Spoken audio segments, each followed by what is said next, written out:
Good afternoon. Well, I'm Janet Wee from Singapore Press Club. We are here today together with CLA Global as well as CDL to give you a session about sustainability finance reporting. This is a very complicated topic because sustainability is an evolutionary issue that even if you're on it for many years, there is a lot of changes along the way, especially with government guidelines as well as companies' practices.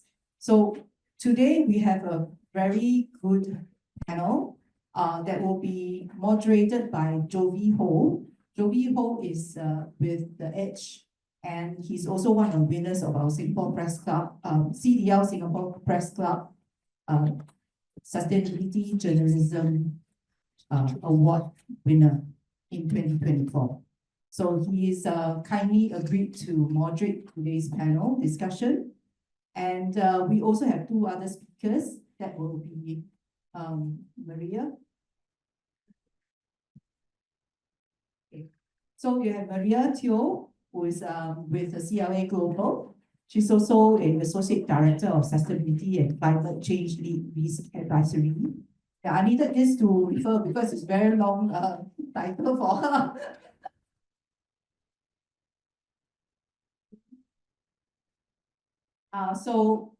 With 15 years of experience in assurance, compliance, and advisory work, and assists various listed companies in Singapore, she also, take care of expanding diverse industries to comply with and enhance their sustainability reporting programs. Last but not least, our best friend, Esther who's Chief Sustainability Officer of City Developments Limited, in short CDL, we always call them, a sustainability practitioner for over 2 decades. CDL is leading in this sustainability practices for 17 years. If I'm not wrong. Reporting for 17 years.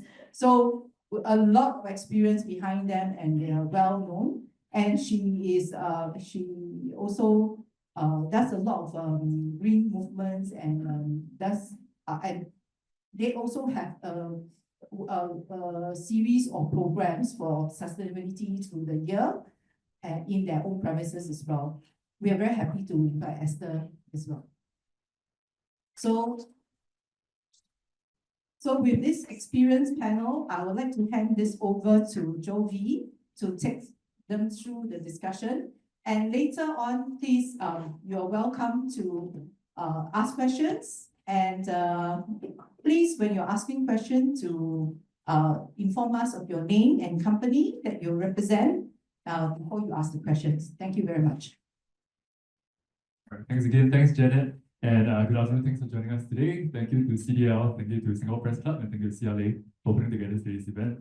I heard some really lively discussions over lunch. Hope you guys had your fill here. And I'm Jovi. Once again, I write for The Edge Singapore. We are a print business weekly focusing on Singapore-listed companies and investing strategies for the region. Very glad and honored to still work for a print publication in today's age.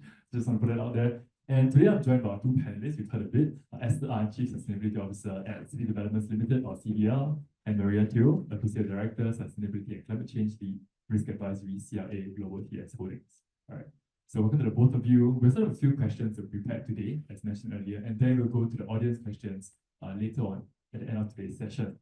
So do take note of any burning questions you may have. We don't have a pigeonhole today, so just write it down somewhere for now. Okay, so to kick things off, I think a very simple question that I start most of my interviews with actually is just tell us a bit more about yourself. What does a typical day look like for you at work? Who do you work with most closely within your company, and who do you speak with outside your firm as well? Maybe Maria and first. Thanks, Jovi, and so glad to see all of you here joining us for lunch at this talk. So basically, just to introduce what I do and maybe a typical day in the life of a sustainability consultant.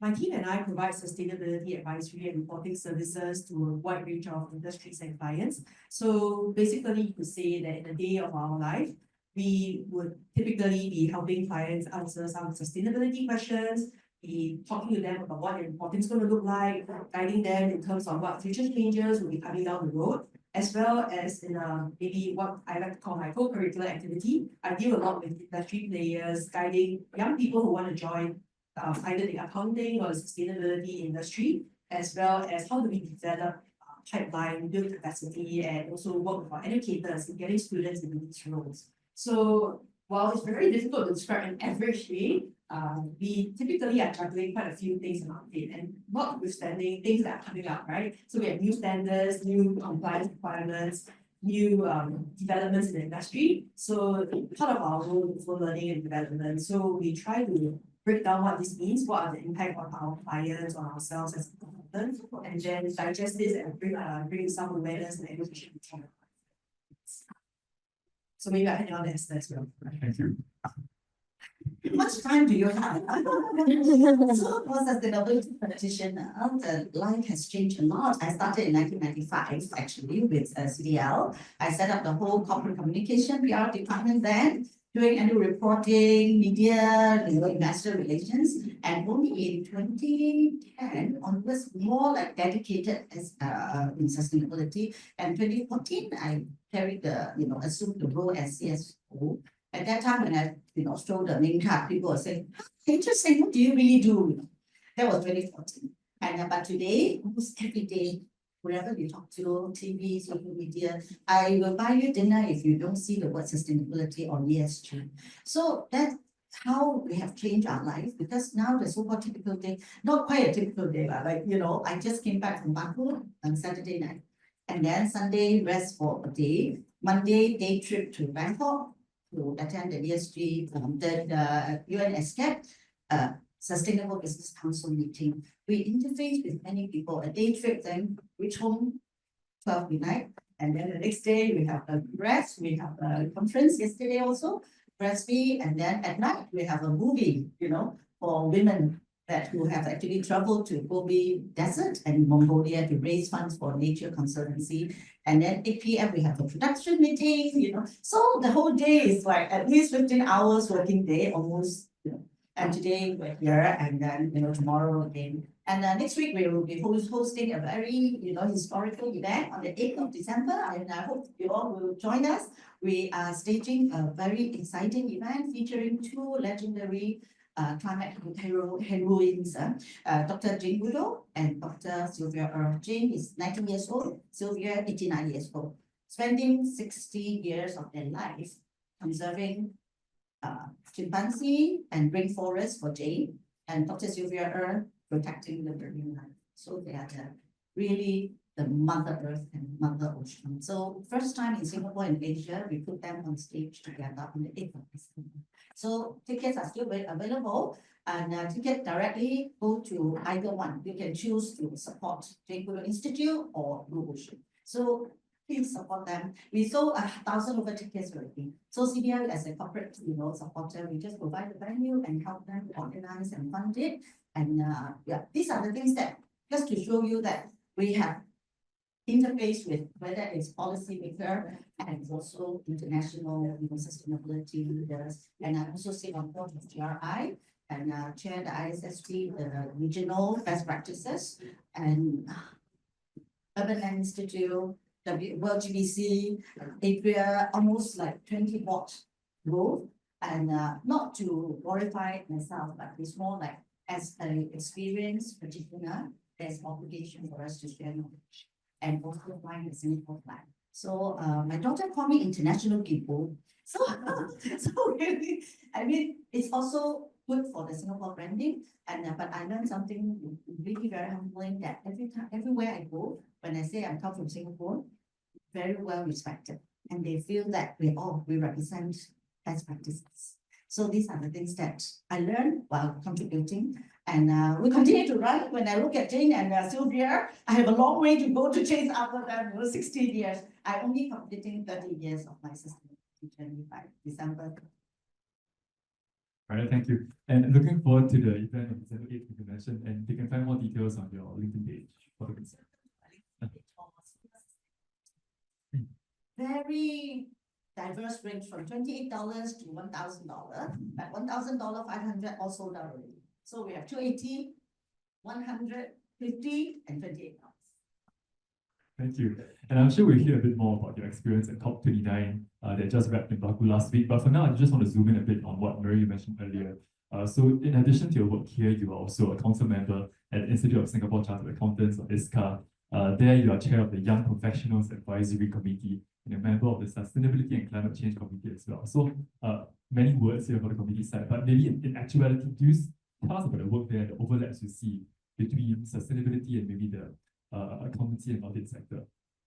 Okay, yeah. So I think it's like what Esther was mentioning, it's very difficult to operate in a vacuum here.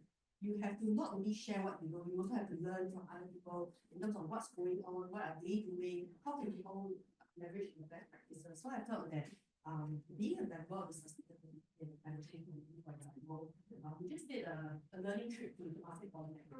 We learned how they're implementing green practices, having more education across all the different schools, and from there you can see what's coming up next. You can see what the students are going to be bringing to your companies when you want to hire them. Is it something that's in line with what we want to bring for our sustainability work?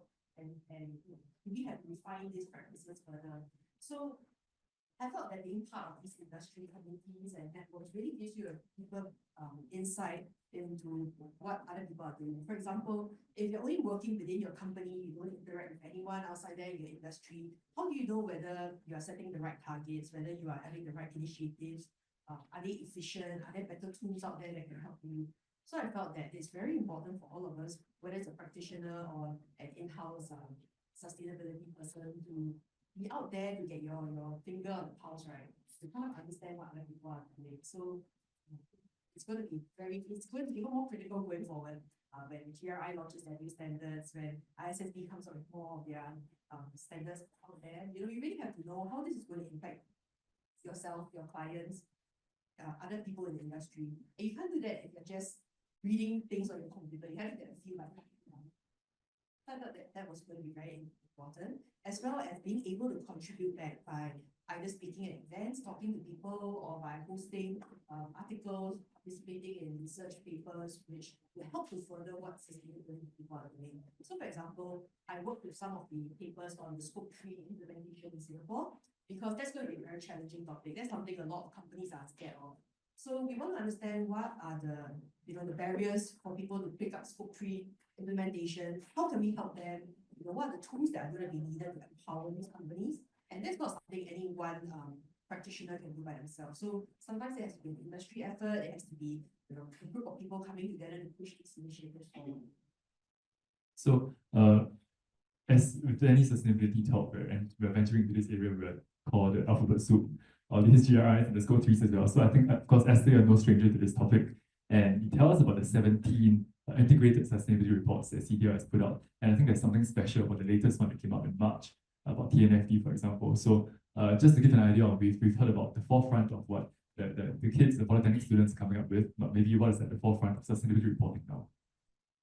When you talk about sustainability, I mean, we all know about the green jobs available, but definitely if you look at LinkedIn report or WEF report, the demand is way above the supply. Those who have experience are very, very in demand now. And in fact, I have the honors to be on the Green Skill Committee, and we can really see that MTI is pushing the agenda very, very aggressively. So we have two streams. One is on carbon and energy, and then actually I co-chair the Sustainability Reporting and Assurance work group together with ACRA and also with Enterprise Singapore. So what we see ourselves, because I actually, were honored to chair the SRAC that was already completed our mission. SRAC is the Sustainability Reporting Advisory Committee that worked on the policies and the regulations for 18 months actually. And it was launched and recommended and also passed in the Parliament in February. But in September, SGX modified some of the policy, provide one more year of transition relief for the smaller listed company and also the non-listed as well. So I think if based on my own experience, humble experience, my first report in 2008 was less than 70 pages. Today, 229 pages. So why? It's not because I'm crazy about, writing. It's because we really need to meet the global and national and regulatory and investors' expectation. So, of course, we are all familiar with GRI, more than 25 years history already, very comprehensive standards, covering from universal to biodiversity, human rights, governance, and even SME and all that, very, very diverse. And ISSB, after 2 years of hard work and talking about alignment baseline, so last year they already finalized the framework, but only with 2 standards. The first one, stand S1, is more or less mostly on sustainability related risk and opportunity. S2 is climate. I'm sure you're familiar with TCFD. So basically we call it TCFD plus. TCFD does not require scope 3, but ISSB S2 requires scope 3, which is going to be a main agenda. And that's why Maria was saying that, yeah, a lot of companies are very scared of scope 3. And indeed, it is relatively new. I learned about scope 3 when we started the journey of SBTI, the Science-Based Target Initiative, setting target for greenhouse gas reduction target in 2007. I started working on it. Almost took us 9 months to get it endorsed by the scientists. We were just joking that it's just nice making a baby, 9 months, It's so stringent and so demanding by the scientists. They look at past data and then you project for future target by 2030. So scope 3 today account for more than, at least most company will have at least 70% to even 90% of their carbon footprint are from scope 3. So scope 3, if you're based on the 15 category under greenhouse gas protocol, it includes your building materials. I mean, if using my building sector, those are big ticket items. All the building materials, you have to be scope 3. And my tenants footprint, my suppliers footprint, and my, are all my footprint. Okay, their scope 1 and 2 is my scope 3. Okay. So there are a lot of study to do, and to tell the truth, even you have a degree of environmental management, you will still have a lot to learn, on the ground. As a practitioner, learning has never stopped. Once I stopped reading for 2-3 days, what is up, coming from GRI, ISSB, TNFD, I will feel very lost. It's very scary. Things are changing so fast and evolving so fast. And now, of course, why 229 pages is because our framework has about 10 benchmark and all that. Apart from GRI and ISSB and SMEs, they are the really standards that you have all the KPIs to take on. We also align with SDG, the 10 principle of UN Global Compact, and CDP, which is actually involving climate, carbon, water, and forest reporting. And for global real estate sustainability benchmark is also part of my framework. So we actually group them into 2 pillars. One is impact. Impact is under GRI, SDG, and then value is the other pillar, which focusing on financial value, which under ISSB. And then you have the CDP, you have the integrated reporting, IRC, CDSB, and then, of course, TCFD is part of ISSB now. And SESB as well. SESB is backed by a lot of Wall Street bankers and analysts. And we added TNFD, what Jovi just said. Why we added TNFD, which is actually Task Force for Nature-Related Financial Disclosure, for those who may not be as familiar. And since 2020, after COVID, WEF, World Economic Forum, pushed the agenda of nature positive, very, very aggressively. Because if you recall, COVID was also related to nature and climate change. Almost everything is boiled down, go back to nature or, climate change. So that was the first time that they talk about we need to bring back nature as solutions, and nature-based solution or circularity solutions are going to play about 40% to help the world to transition to net zero, not technology, not just about renewable energy. So circularity, nature-based solution, how to bring back, first you have to stop depleting natural resources, stop causing more biodiversity loss. These are all top risks. If those who are into risk management, look at the WEF annual risk study. In a 10 years projection, nature, loss of natural resources, loss of biodiversity are among the top 10. So nature has to be restored and regenerated so that we can really help to solve the problem of climate change. And we all know that COP already almost concluded that 2024, this year, is set to be the hottest year on record since 1890. So I think even including last year was actually the hottest. So this year is going to break the record. And in fact, the last decade, you can check, you know, IPCC and also World Met Service Organization. All the data are there. It's quite scary. So we always say that heat is the biggest enemy of almost the whole region here. 40 degrees may become a norm because April, we already see the heat wave hitting a lot of, you know, ASEAN country already. And Singapore was very fortunate. And I actually always say that our green coverage, almost 40% of Singapore's is, you know, is covered with green, whether it is natural or garden, park connector, even golf courses, even, you know, residential development and all that, roof garden and all that, all included. All these have a cooling effect, the so-called urban heat island effect. Can you imagine if we look out of Raffles Place, you don't have the green lung of all the trees and all that. You can imagine how hot it is going to be. Yeah. In fact, I was in Bangkok outside the UN, headquarters. There was no tree at all. 40 degrees. I thought I was going to melt already because the cement, you know, the floor, you can feel the heat coming up, and then you can feel the heat coming down, and then you can feel the heat everywhere. It was really unbearable. Yeah. So in Singapore, we are very lucky. You can always hide, you know, under the shade, under the trees and all that. So I think greenery is proven to be a very, very effective cooling, you know, agent. So we really have to, you know, conserve nature in order to help fight climate change.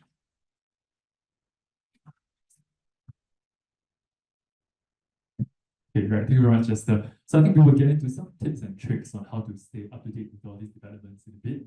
But for now, I just want to dive into this question about sustainable finance, because I think that's probably why some companies are trying to get on board sustainability very quickly now, because it's becoming a new expectation for the banks as well. So I think from HSBC, they launched this new loan structure last week aimed at SMEs in Singapore, called the HSBC Sustainability Improvement Loan. So some of us may be familiar with sustainability-linked loans, where if you hit certain targets, you get a reduced interest rate on the loans that you take from the bank. But the special thing about this SIL by HSBC is that if you fail to meet certain annual criteria, your interest rate can actually go up.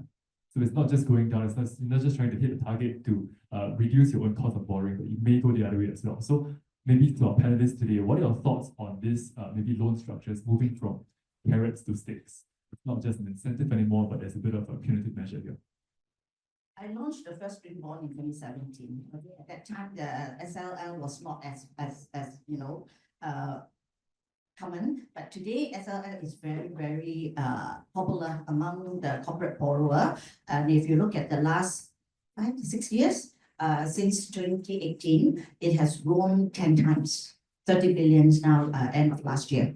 So why is SLL is more popular? Because green bond is more onerous in terms of the whole process of, like, you know, you need to set up the framework, get the second party opinion provider, and also third party audit, and then send to like climate bond initiative for, you know, stamp, and to meet their have to meet their requirement. And annually you have to give a report as well. So, but for SLL, it's basically between the borrower and the lender. But in Singapore, MAS ruling is very strict. So banks are very robust also. You know, we follow taxonomy, we follow the green bond principles, and we actually rolled out the first SLL linked to our SDG. We call it SDG Innovation Loan, and in 2019. And in 2021, we already benefited from, well, some discount, which is the carrots, the so-called carrots, which is not too bad. 200 million, you know, loan, you get a few basis points, it's still quite a sizable, you know, saving. And we actually just last month, we completed the first year of 1.5 degree net zero loan with OCBC.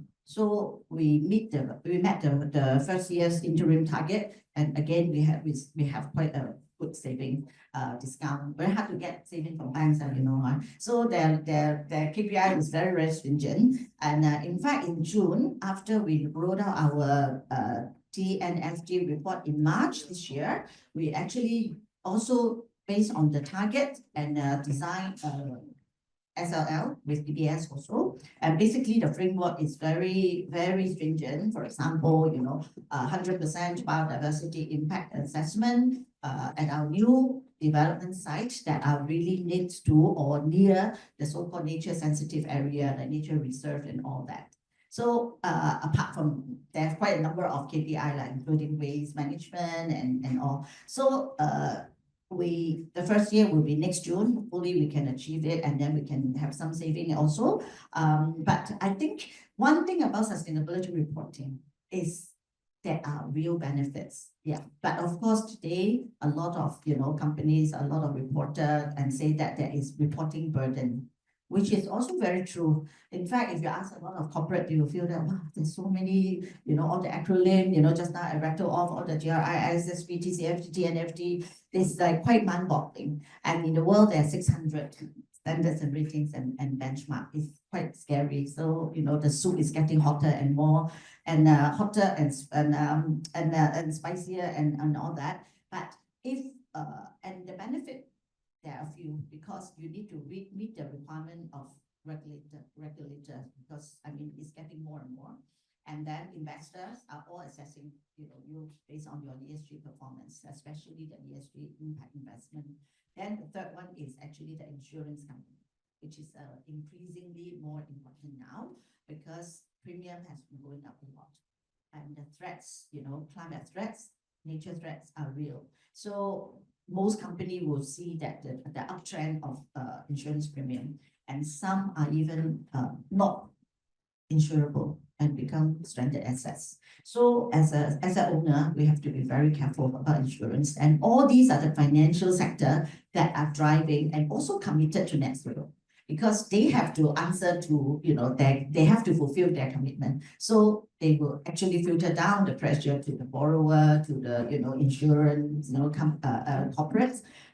And regulations, of course, most SGX included, most stock exchanges have already pledged to support ISSB as the baseline. But in June, 24th June, you can look at the ISSB's announcement that we talk about interoperability of under ISSB. You have GRI, because ISSB is still in the early day, that only two standard. The third standard, the Intel, that we share is likely to be biodiversity.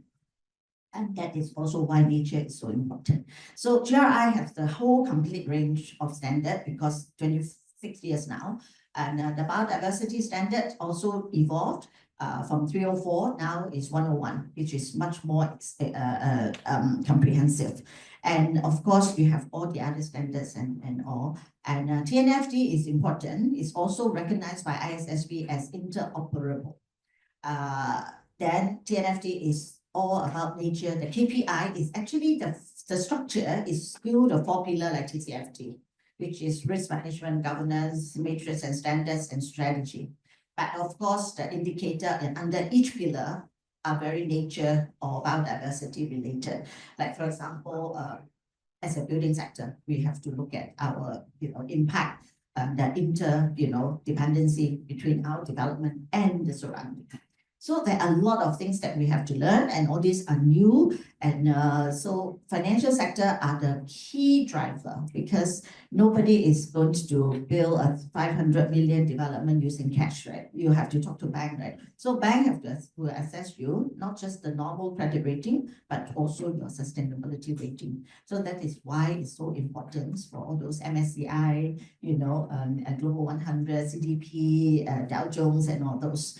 And I think as an experienced reporter, we are not here to compete. We are here to add value. So how can we embrace ESG and to set target, to measure, and to report?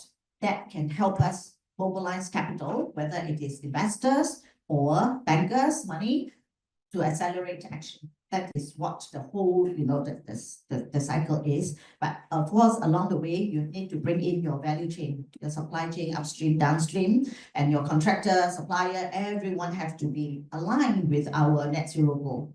Otherwise, you miss the target, it's very hard. SLL may sound interesting, the carrots, but it also will, I think the so-called the stakes are definitely real. And I'm sure the bankers are smart enough to say, okay, I can reward you more if you meet the target. If you fail, we haven't encountered any penalty yet, but I think it is just fair. Yeah, when you have carrot, you should have stick also. And what SLL is actually very performance driven. You must set the target first, and then you must work towards the target. If you fail, definitely, it will affect your so sustainability credit rating in a way. Yeah. So what are conversations like with firms, large and small, borrowers expecting more? Can SMEs especially keep up with these heightened expectations here?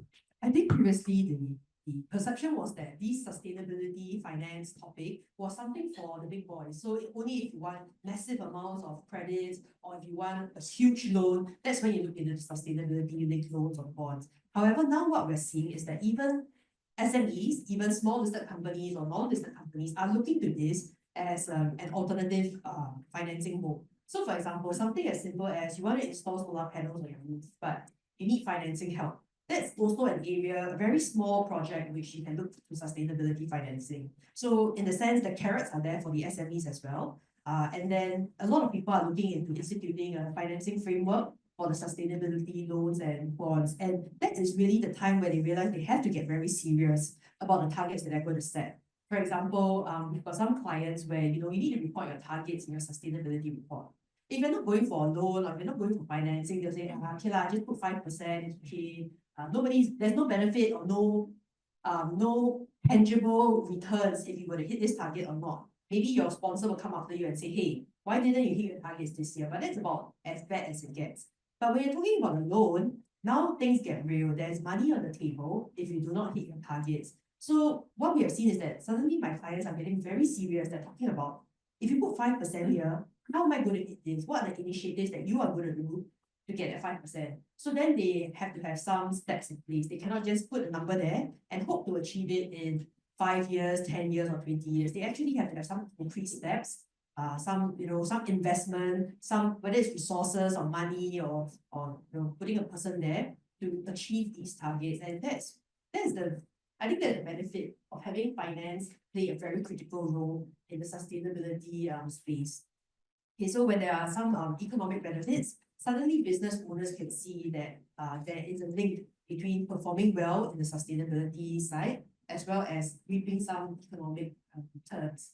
So increasingly, SMEs can also benefit from plans that the banks are having in place. You can see that Jovi, EBS, they're rolling out packages specifically for SMEs, right? So if you have never done a sustainability report, if you want to do ratings, if you want to look into your first project under sustainability, there are things out there, some funding that's going to help the SMEs get their foot in the door, so to speak. So I think that lowers the barrier to entry a lot. So for companies who are already doing good things, you can leverage on the projects you already have. So for example, maybe you have a very strong social enterprise angle, or you have a very comprehensive benefit for the local communities that you're dealing with. You can look into publicizing this a little bit more. So it's not so much about having a completely new sustainability program. It's taking what you're doing, putting it together and looking at how this can actually help you position your company in the sustainability space. So that generally also helps clients say, oh, okay, it's not that I'm not doing anything right now. You look at ESG, environmental, social, and governance. Most of the time in Singapore, social and governance are nothing new for our companies. You have a lot of programs and initiatives in place. So the top-up usually comes at the environmental side, getting the data for your energy, your emissions, your waste, water, and so on, and making it into something that can benefit both your country, your community, as well as your own company. So I felt that looking at it from this angle for the overall win-win situation is going to be quite important. So that's as an advisor, that's how we usually try to coach our clients along the way. And I think since 2017, when the regulations come in, the developments and the advancements I've seen in my clients has been quite heartening. So not everyone will start out with a great report on all the data in place, but having a roadmap, developing along the way is going to be quite important. So the expectations have to be set right. Right, thank you. Yeah, sure. Actually, it's not just about the benefits of improving performance and the so-called ROI. Actually, there's cost of inaction is getting more serious. I mean, we all are familiar with carbon tax, right? Now we are $25. In less than 2 years, it will be $45 per ton, and by 2030, $80 per ton. And for those who are operating outside Singapore, it will be even higher in Europe and in UK. So cost of inaction is one very big agenda. And if I may share with you how we engage our SME supplier, what they are worried is they will be screened out from our procurement panel. Because if I need the data, if you cannot give me, and she can, so the business may go to her, because as simple as that, you will help me to, beef up my data credibility and all that. So we actually launched a Green Bee project with ESG Enterprise Singapore and DBS as well. And so what we package it together, even including SPF. So ESG is the one who provide the grant, 70% grant, and they have authorized trainer and also IT consultant. So we as Green Bee bring in our supplier. First started with 150, and I would even rope in DBS offer better than preferential rate if they need to replace the aircon chiller or the lift system or whatsoever. That even SME, it will cost a lot, especially for SME.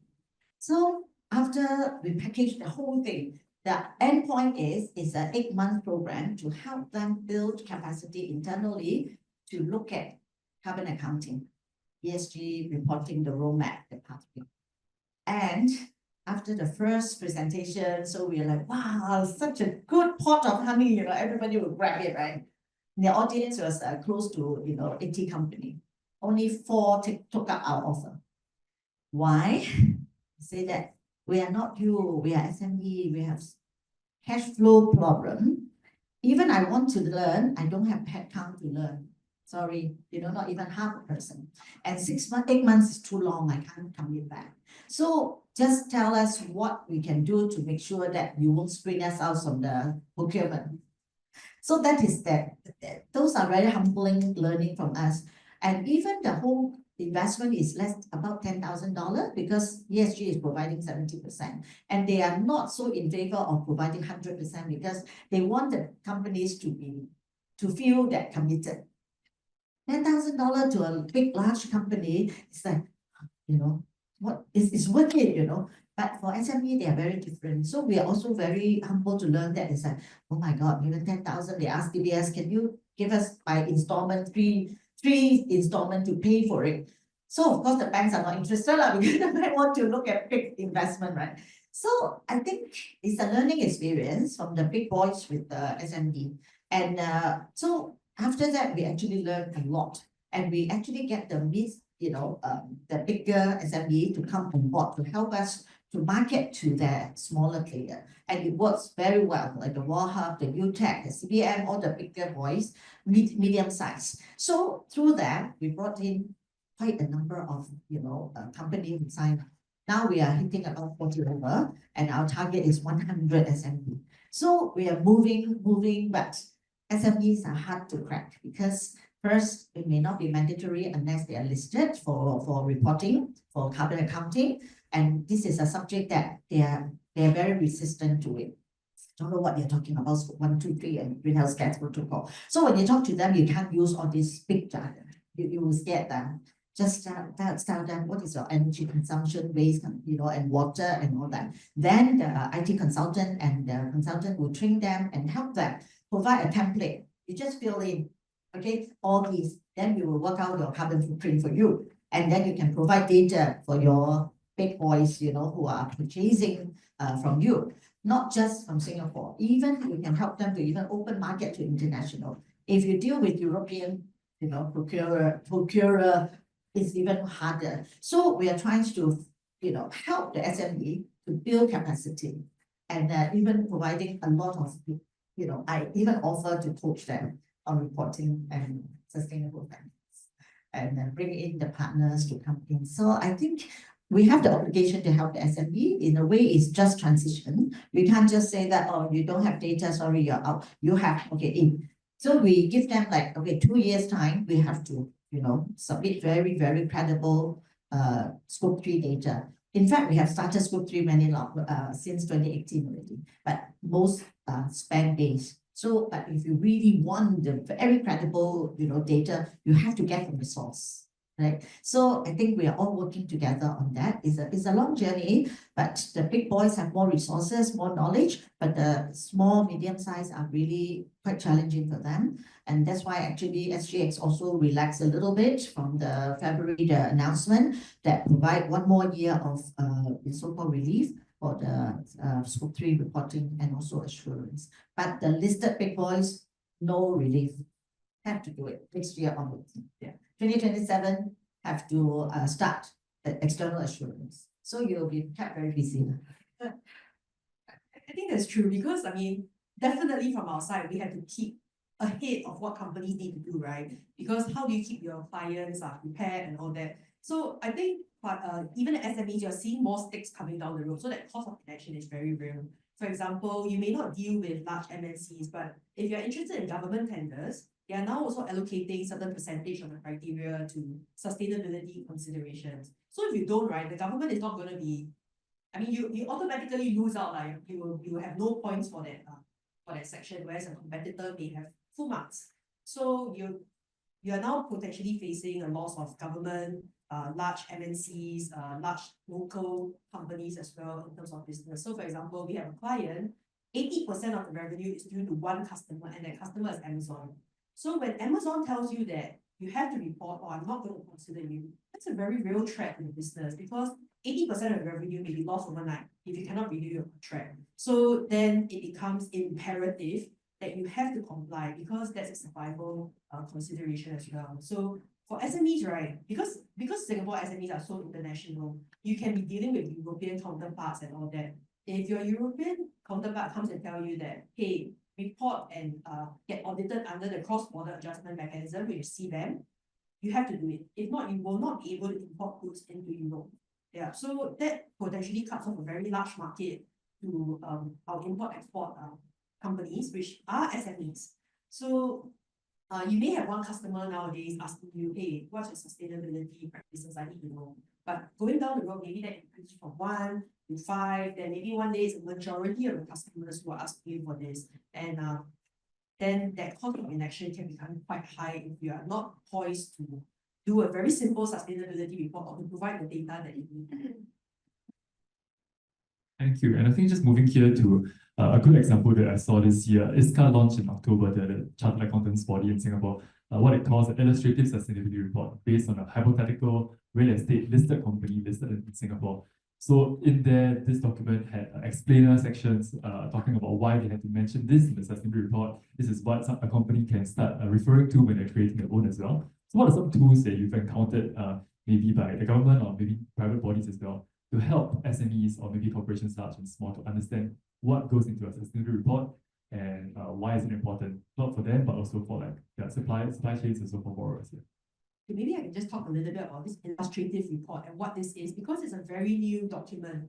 So for anyone who has prepared your own financial report, you will always look for, the big fours. They always publish a very thick illustrative report. You can literally, it's a Bible, right? A lot of the auditors say this is the Bible. So in terms of the sustainability space, this is the first illustrative report, and it has been blessed by the ISSB as well. So they have reviewed our content and made sure that it is fit for purpose. Now, that being said, I think preparing the sustainability report is more of an art than a science. So if you're looking to copy wholesale what has been written in this illustrative report, I think that's not the objective or the purpose of this. However, this shows that if you have been previously preparing a GRI reference report, how do you move to an ISSB report? How do you incorporate some of these requirements and use that interoperability document as well? So it would be a very good guide for all of the listed companies who need to prepare that first ISSB report coming in their financial year 2025 lah. So in addition to that, I thought one of the recent things that has come out that's very useful for SMEs is the Singapore Emission Factor Registry. So in Singapore, we always say, we don't have data, we don't know how much emissions this generates and things like that. So they have now put together 200 factors in this registry, which is available to everybody. So if you're in Singapore, you want to know what is our diesel emission factor, petroleum emission factor and all that, this is a good source and it's free. I think one of the other things some of my clients have taken up is the GCNS low carbon program. So this is where you apply and it's heavily funded. They will assist you in putting together your emissions inventory. Okay, and how do you track it? How do you reduce your emissions over time? This is also widely available to SMEs.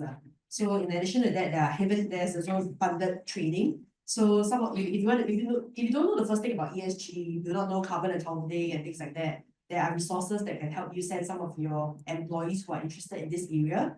And it's also funded by SSG, Skills Future, Workforce Singapore, and so on and so forth. I think Enterprise Singapore has a pretty good list on their website, so you can check that out. So I think these are some of the resources that can be found just within Singapore.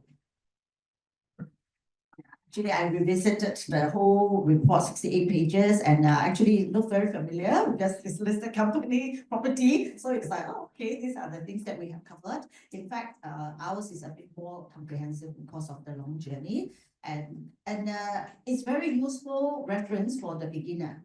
Yeah, and at least you can start somewhere. But for the beginner, actually, I would suggest them to really look inward first. Look at your corporate governance, look at your risk management, which is not new to any company, and look at your accounts as well. So where are the big ticket items? What are the issues that are most materials to your business? Because when I first started the journey 17 years ago, we didn't know much about materiality study. But since 2014, we conducted an annual materiality study, which is very important because you can have hundreds of ESG issues that you want to look at. But the study helped you to narrow it down, stay focused to probably top 15 or top 20 ESG issues. And it will make it easier. It's like a compass. So that under environment, I would just focus on these, 8 issues. Social, I would focus on these 6 issues, and governance on these issues. So it at least have a framework, has a scope, rather than go all over the place. And then you can articulate it. In fact, I would say that sustainability report is a balancing act between the arts and the science. And today, nobody will look at your report if you only have your chairman, your MD, your CEO carrying baby, giving ang pao and all that. The investor will just skip it. Okay. So in fact, a good sustainability report is very data focused. Okay. Very factual, very data analytic focused. Don't need to show any of your top management shaking hand with old folks. So forget it. Yeah, it's all data. If you look at, our sustainability report. But I always tell the beginners to look at my report. That will be probably your 10 years target. You'll be very scared after you look at, because we have a long journey. So where we came, we work every year, we raise the bar. So for the beginner, like our SME, when we engage them, look at, if you're listed, look at SGX, the 27 first. At least you have, okay, I like to tick boxes, and these are the list as baseline to kickstart your journey. If you look at some big player like us, like Microsoft and all that, you will be so lost, you will be in depression immediately. So I always told them, read it for knowledge, but design what you are that is most core and materials to you. Conduct your internal stakeholder engagement first. What are the top material issues? If you don't have the time or money to engage a consultant, at least do in-house, okay? Or your immediate circle of supplier or customer, at least they will tell you, hey, these are you give them 20, for example. Just tell us top 10. Start with that first. Then step by step, you raise the bar. But like TNFD, we added it this year is because we feel that nature is very, and true enough, the ISSB also bring that into their interoperability framework. And I can back with you. Someone asked me, when do you think it will become legislation. I think it will be shorter than TCFD, because TCFD started in 2017 and then become now mandatory if 2024, 25 next year.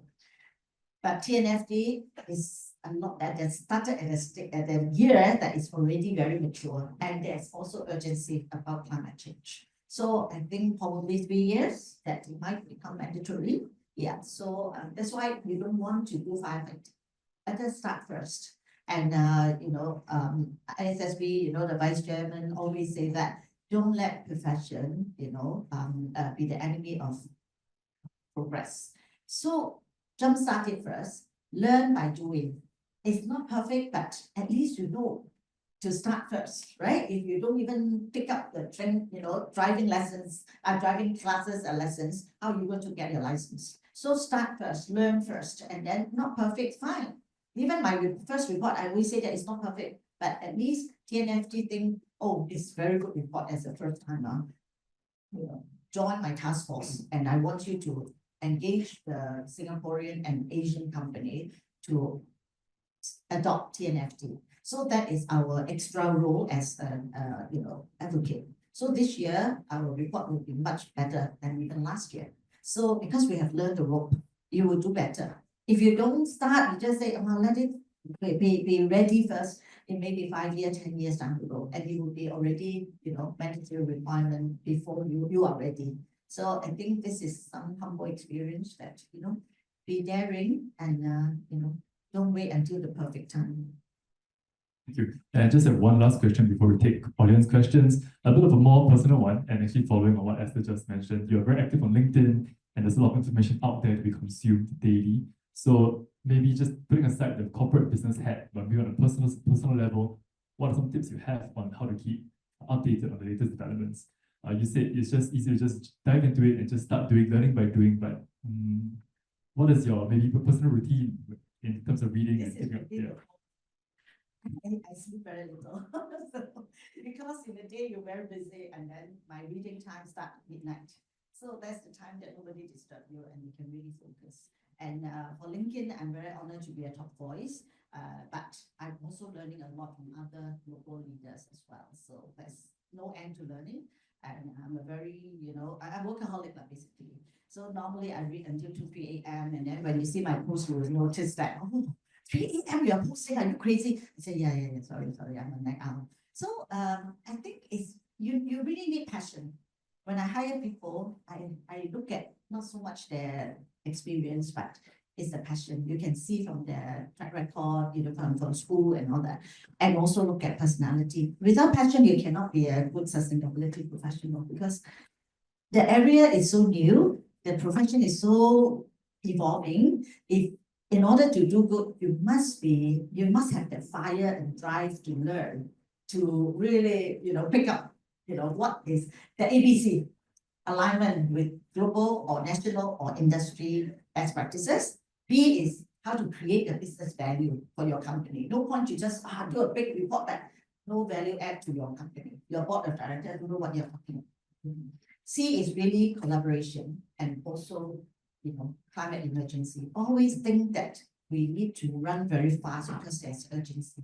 If there's no healthy planet, there's no healthy people or market for any businesses or individuals to prosper. So these are the basic fundamental of the triple bottom line: planet, people, and profits. It's all about the same thing since 1995 when I started my journey. So, but now it's because science is there. You need to put in more data. You can't just talk about, oh, I will aim to achieve net zero by 2050. And I will tell you in 2050, there's no such thing. You need to set interim target, and then all your investor, regulator will show me the progress. So I think it's a journey, it's a tiring journey, but it's a very meaningful journey also. And I mean, while we are learning, we are sharing, we are teaching at the same time.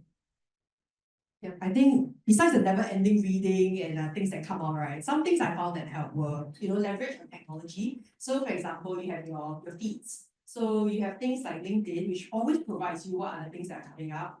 There are committees of climate change professionals and things which I always see the new things. and the standards and the headlines that are being published internationally. I think being part of an international network has helped us a lot as well. So for example, we are in charge of the Asia region. So my job is to condense all the Asia happenings and present it to the international network. And my European counterpart and my US counterpart will do the same for their side as well. So that helps. I don't have to chase the Europe and the US news because they will condense the important bits, the use cases, how double materiality has affected their customers and things like that, and share it with us. So then we can split the effort and they don't have to research what's going on in Asia as well.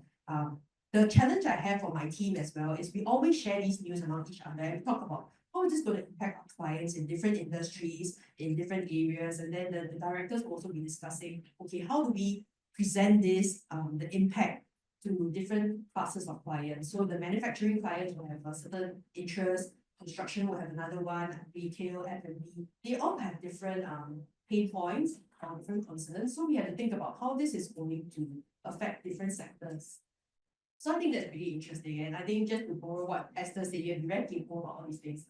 You have to think a little bit more because the standard is just a document, right? They just say, oh, talk about the risk facing the company.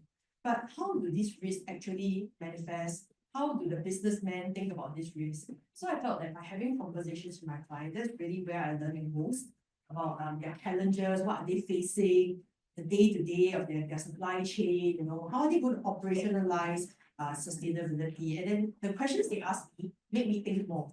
So when they're asking me questions and I don't necessarily know the answer, say, okay, we'll go and look into it and research a little bit more. And from there, that's how I learned a little bit about the practical challenges SMEs are facing. And then we can come up with a better solution for them. So I think, you really have to get in touch with more people. No one can consume all the material out there in sustainability. I think that's a tall ask for some of us who need a little bit more sleep. So I learned a lot from Esther, I learned a lot from the sustainability committees that I'm on. But I think even laymen or people who are stepping into this, they have a different perspective on things. Because maybe this is the first time you're thinking of biodiversity and you want to know more, like what is it?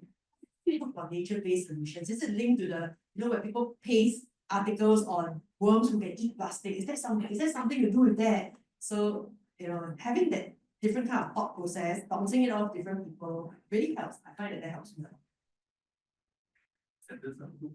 Right, the standards are set in stone, but applying that, interpreting that is an art in itself. Yeah. So I think now's the time to actually show your passion that Esther has mentioned earlier in learning. So do we have any questions from the audience today for our experts? Yes, we have one back.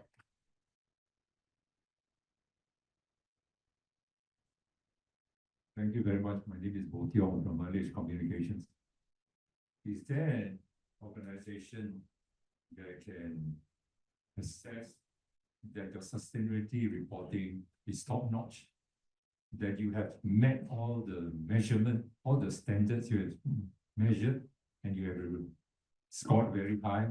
In short, someone telling you you have arrived or you're almost there. I think we don't need the mic. You can talk. Okay, actually, we have come to a stage that not everything must be ranked because it is really a burden in a lot of sustainability measurement. Okay, but I would say that there are actually certification and also external audit is very important to me. Although it is not a mandatory requirement, we started external audit for our report since 2009. Okay, and GRI, of course, if you follow GRI standard, the best practices is you send to GRI for check. The logo that, some report, they say they are aligned with GRI, but they don't have the stamp for GRI.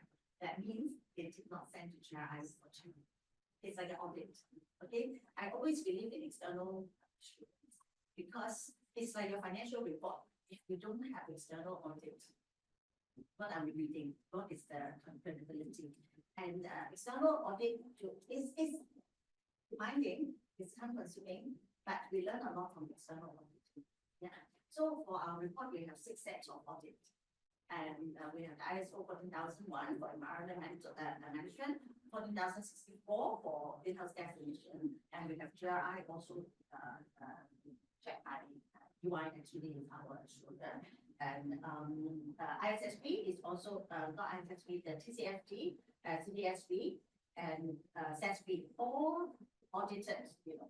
And with that audit statement, actually almost 30 over pages of my report, if you look at it, you will know that are all audit statements. And it does give confidence to your board of directors, they can sleep at night, because it's a board statement for SR, and they will be accountable if the information is not true. And I can sleep better because my name is there. So, so I think investor also have faith that this one has very robust, internal audit. And banker, another question answered, because no one is as crazy with successful audit. I'm sure Maria would know. Yeah, doing external audit is actually taking up a few months of our time. But it is very useful because we sit all the operational heads together to face the auditors. So it is not just our sustainability team want to make life difficult for you. And these are asked by the external audit, the process. So when we send to GRI, it's always very little query because standard is there. So we don't really need people to like rank you number one and all that. Of course, we are very grateful. We want quite a few awards here and there and back reporting, but the SIT or the business time UOB, and also the EDGE, the ESG reporting and all that. So those are affirmation, but we won't stop working. We won't just pop champagne and then we stop. We just continue.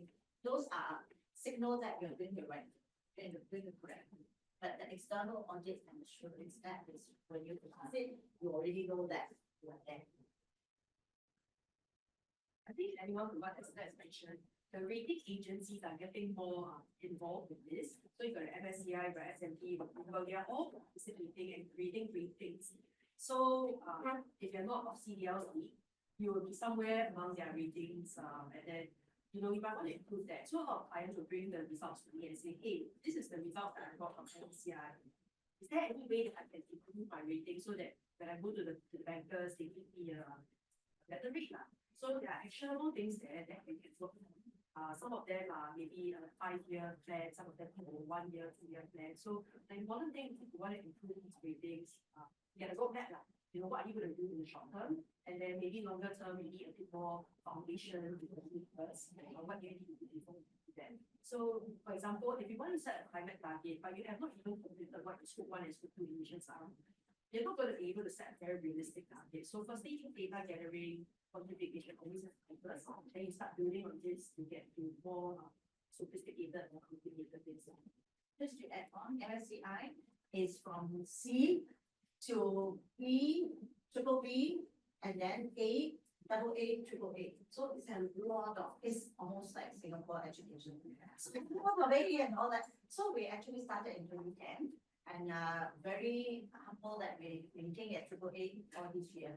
And that is a very strong report card when we talk to the bank. Yeah, those are independent. You can't drink coffee with them and get an A. So CDP also, they have A and B and then C and all that. It's a painful thing, a scary thing when we are being assessed every year. But if you invest a lot of good effort into your strategy, into your operation, implementation, and also reporting, chances are you get good rating, to reaffirm that, this company is really doing the right thing. Even Global 100, which is actually every year they present at levels that we have. So we've been maintaining, the operated real estate management company since 5 years ago. So these are good rating international standards to tell you you are doing the right thing. But to us, it's like, let's continue. Yeah, so I think not so much is I want to be number one in class, but it's more like, okay, this is the right thing, let's continue. The second question.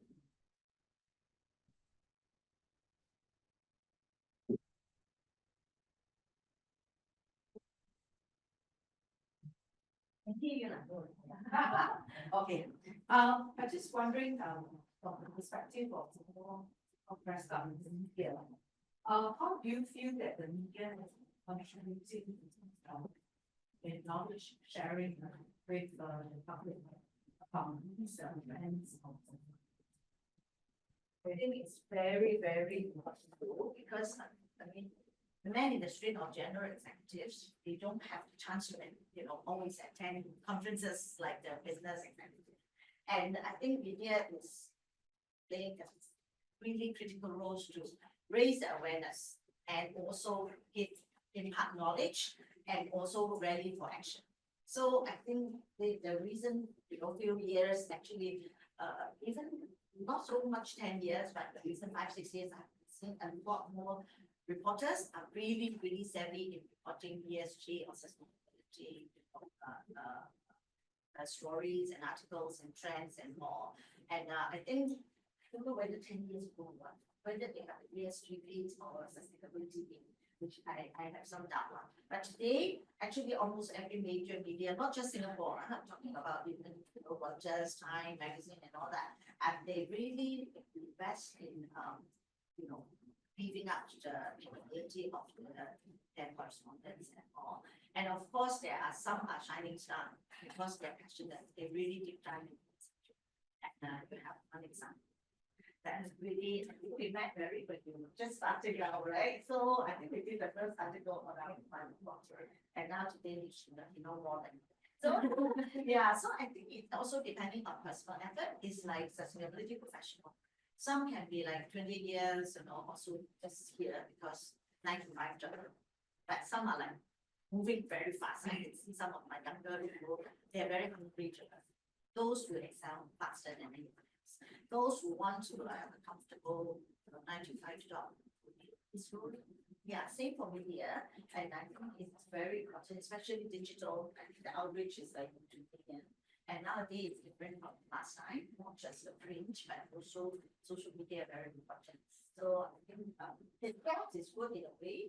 I enjoy reading the ads because they have a little bit more time to go deeper into a subject. Not like a daily thing that will be a little bit harder. But I also learn a lot of good articles. Audrey Tan, David, and of course Jovi, and so I think these are really good.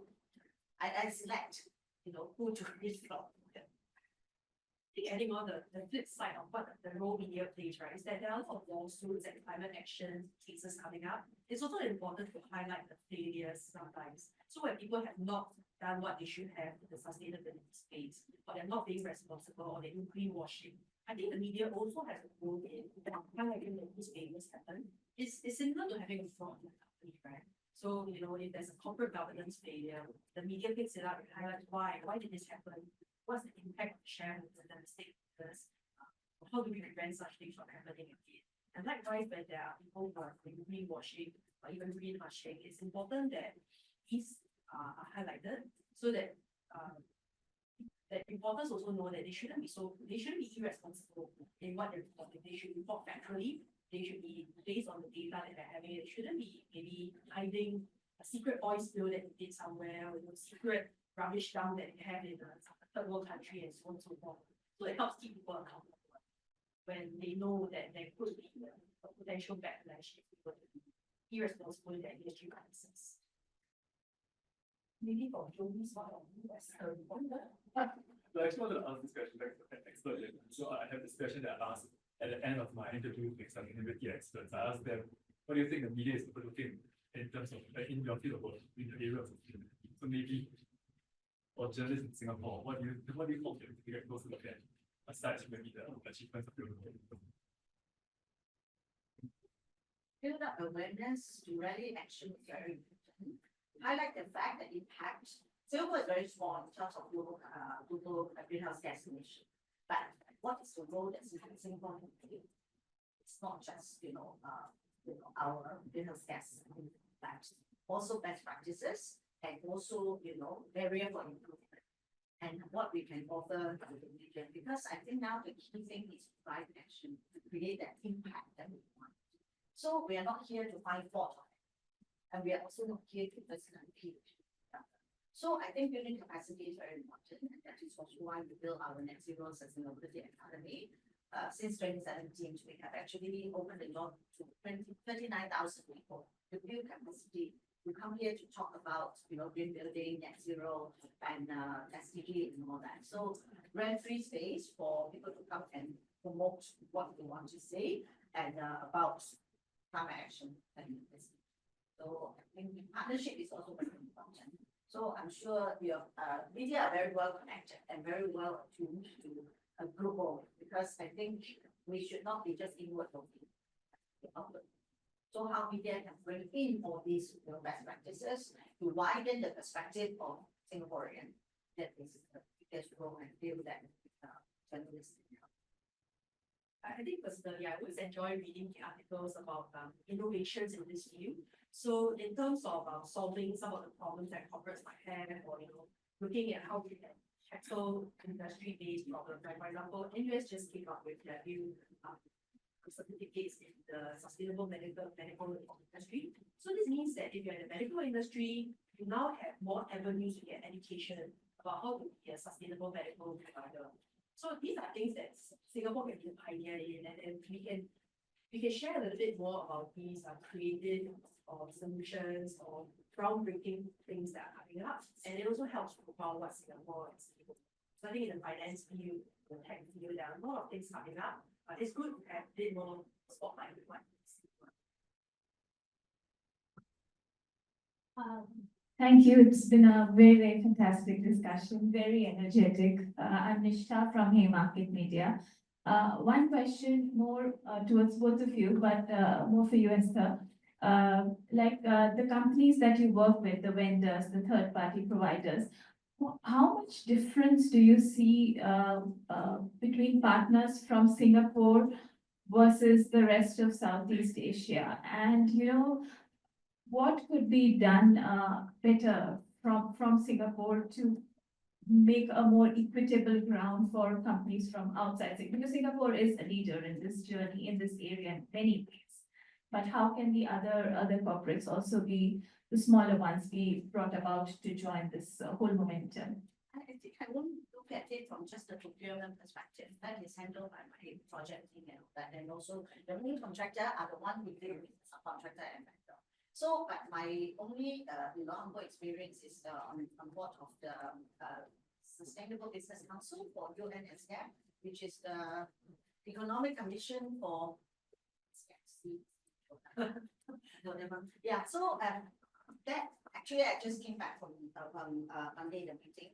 That actually exposes us to interact with companies, not just within ASEAN region, but China, India, and Pakistan and all that. So it's a very good platform for us to know and learn from each other. And yes, Singapore may be a little bit more advanced than some other countries, but there are also other areas that we can learn from them. So I think in some platform we can always share the good, bad on that, and then the best practices and the area for. So it's more like flow interaction, not like I'm the leader, let me teach you how. I think for Singapore company or corporate or even G2G, I think we need to be on the same ground talking to digital player. And I also have the honors to be speaking in quite a lot of countries, whether China, Hong Kong, Malaysia, Dubai, and all that. Every country has their strength and also have their area for improvement. And a lot of them are willing to listen to Singapore story, because we have actually quite a lot of success story, but we need to share, and especially like what we do in council, we have 76 members from different parts of the world, all the national like Jakarta, big, and they're very hungry to learn. When I launched my first report, all of them like Bradley to hey, we need money, and building, how do you get involved? So I think these are the interesting encounter and interaction. And never look at yourself as someone who do all this work. So we learn from each other, and maybe we can become partners in some investment. So I'm very open to learning, also sharing. We are not selling a car or whatever, we're trying to save the world together. So the sharing is very important, but don't talk that.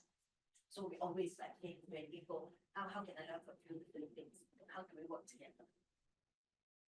I think adding on to what Esther was saying, because a lot of our clients live within the Asia region, or you also have people from Thailand, Malaysia, Vietnam, they're also reaching out to say, hey, can we we learn a little bit about what companies in Singapore are doing. Of course, they want to kind of model it after what Singapore is doing. The interesting thing is that all of these regions have different laws, right? So sometimes when a company is operating in all of these regions, you kind of need to say, okay, I've got these 5 sets of laws.